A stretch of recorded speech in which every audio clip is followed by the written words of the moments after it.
Inilah berita yang mengejutkan di bulan Ramadan ini.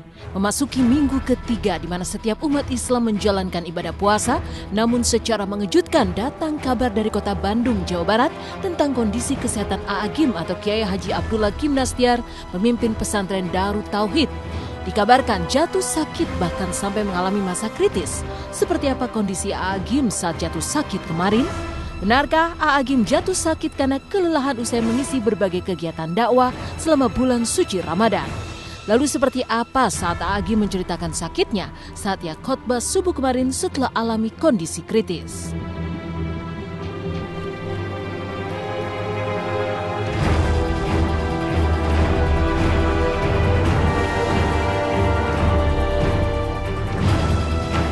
Jadi sakit ini sudah mulai terasa 2 minggu yang lalu dan mulai diperiksakan ke dokter hari Jumat malam, hari Sabtu di opname untuk dicek, karena secara umum hasil laboratorium bagus ya, hanya kolesterol saja yang naik dan asam urat. Tapi sesudah itu kejadian demi kejadian yang dokter sudah memberikan yang terbaik, saya akan melihat Allah mendekatkan AA dengan tanda-tanda yang bisa menyebabkan kematian. Ini 3 hari ini berturut-turut, Kamis, Jumat, 2 hari 1 malam. Sakitnya itu beliau kecapean, jadi beliau terlalu banyak aktivitasnya sebelum Ramadan, jadi sempat drop, hanya kecapean saja sih intinya, jadi perlu memang full istirahat yang total.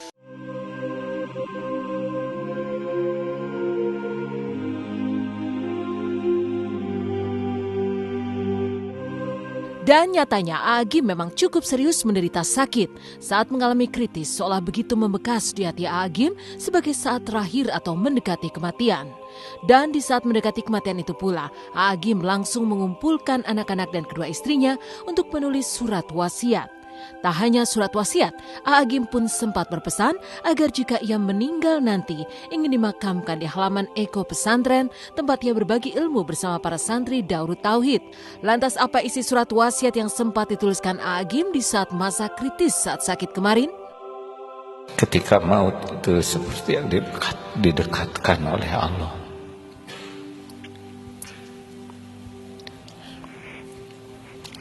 Dua, kalau A di posisi sebagai seorang yang harus menasehati keluarga pasien, apa yang harus A sampaikan supaya bisa tenang?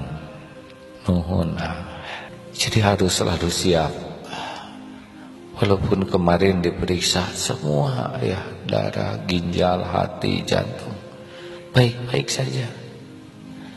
Tapi ini tidak menjamin akan tiba-tiba datang. Apalagi pada waktu kaki sudah dingin itu naik ke atas. Mungkin seperti ini ya orang mendekati kematian. Bertahap dinginnya itu dari kaki terus naik ke atas.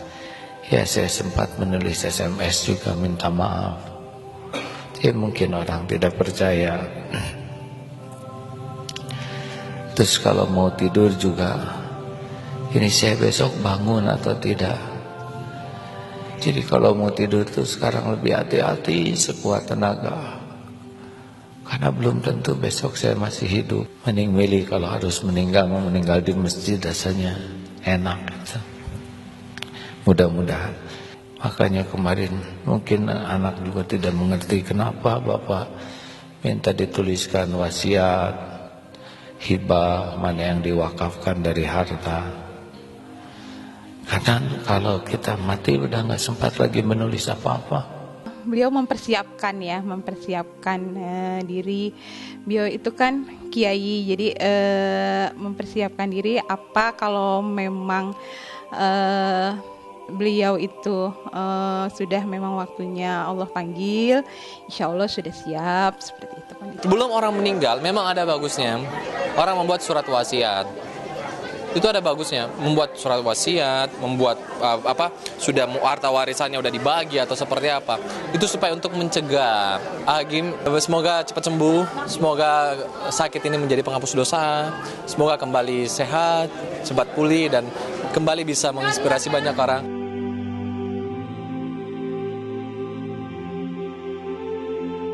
Yang mengejutkan lagi, selama sakit, Agim nyatanya hanya menjalani perawatan sehari saja di rumah sakit. Sang dai lebih memilih dirawat di masjid dan meski terbaring sakit di tempat tidur dengan selang infus dan oksigen masih menempel di tubuh, namun Agim tetap menyempatkan waktu untuk berdakwah dan memberi tausiah kepada para jamaahnya. Dan syukur alhamdulillah kondisi Agim saat ini sudah berangsur membaik. Bahkan Agim sejak kemarin sudah tak lagi terbaring di tempat tidur dan tetap bertausiah untuk umat. Kalau AA memang intinya beliau lebih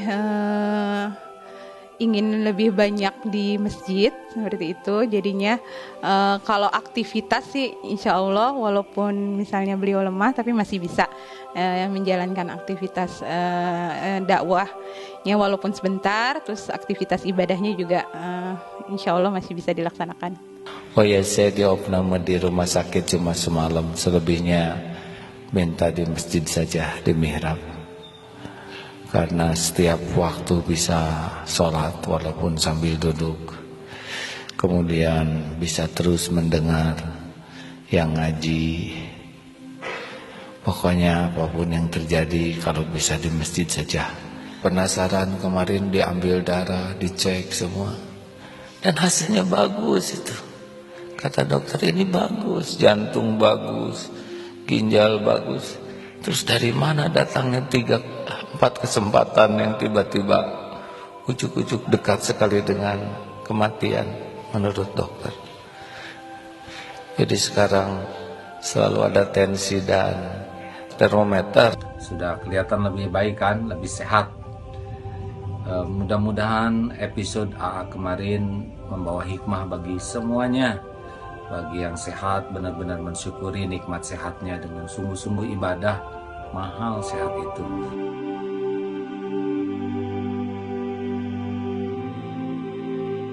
Dari kondisi fisik terkini Agim yang sempat alami masa kritis, maka inilah kisah Ustadz Yusuf Mansyur yang melewati indahnya Ramadan bersama keluarga di rumah. Lantas benarkah selama bulan puasa, setiap anak sang Ustadz diberikan tugas masing-masing?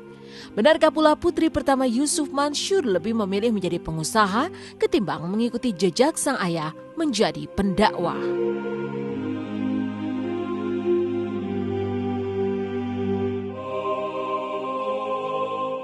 Selamat pagi pemirsa, jumpa lagi bersama saya Elvin Rapa. Selepas dari kabar AA Gim yang sempat jatuh sakit, maka inilah kabar dari Ustadz Yusuf Mansyur yang menikmati bulan Ramadan bersama anak-anak tercinta. Setiap anak pun diberi tugas masing-masing selama bulan puasa. Lantas seperti apa kegiatan dan juga tugas yang dilaksanakan dari anak-anak Ustadz Yusuf Mansyur?